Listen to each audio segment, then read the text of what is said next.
आपके सामने तिलावत कलामुल्लाह कर रहा था।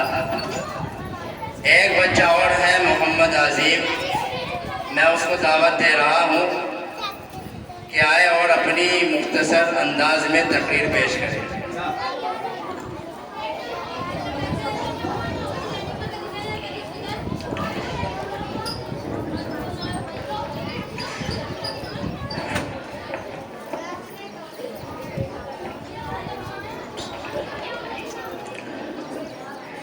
अल्हम्दुलिल्लाह रब्बिल आलमीन वस्सलातु वस्सलामु अला सय्यिदिल अंबिया वल मुरसलीन व अला आलिहि व अस्हाबिहि अजमईन अम्मा बअद।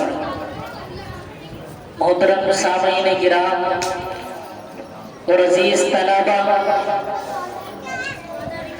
मुख्तलिफ तहजीबों का गहवारा हमारा ये हिंदुस्तान जन्नतनुमा है, जिसकी गोद में गंगा और जमुना की रवानी है, कोसी और सतलज की जवानी है, लाल किला और जामा मस्जिद की मजबूती और पाकीज़गी है, ताजमहल की खूबसूरती है, मनमोहक झील है, मुख्तलिफ मजहब व मिल्लत, मुख्तलिफ दीन और धर्म के मानने वाले हैं।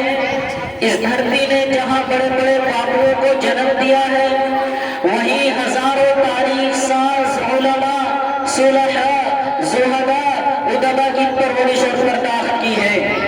हम भी इसी देश के अंदर पैदा हुए हैं, इसी मिट्टी में हमारी परवरिश और बर्दाश्त की है। तहजीब और शाइस्तगी का आला मेयार अता किया है, इसीलिए हमें इसके जर्रे जर्रे से प्यार है, इसकी मिट्टी और सब्जे से प्यार है, इसके ऊंचे ऊंचे पहाड़ों और वसीओ अरीज सहराओं से प्यार है, इसके मनमोहन झीलों से प्यार है, इसके आबशारों से प्यार है, इसके मसाजिद, मदारिस, मकातिब और दीनी खानकाहों से प्यार है, इसके महल्लात और किलात से प्यार है। इसीलिए इस वतन की इस्मत और इफ़्फ़त की हिफाजत को हम अपनी जिम्मेदारी समझते हैं, इसके जर्रे जर्रे की सयानत को हम अपना धर्म तस्वुर करते हैं, इसकी गोद की रक्षा को हम अपना ईमान गर्दानते हैं, क्योंकि जिस दीन के हम मानने वाले हैं, जिस धर्म के हम मानने वाले हैं, जिन कवानीन के हम पैरोकार हैं, उसने हमें बेवफाई नहीं बल्कि वफादारी का सबक दिया है।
चुनाचे और हमसे अमन अहमद बदली, डॉक्टर अहमद अंसारी और मौलाना उबैदुल्लाह सिंधी, इन्हीं लोगों की सियासी रहनुमाई में 15 अगस्त 1957 को हमारे देश आज़ाद हुआ। अल्लाह ताला हमें कहने सुनने से ज़्यादा अमल की तौफीक दे। अपना इनाम ले जाए। माशाअल्लाह, ये थे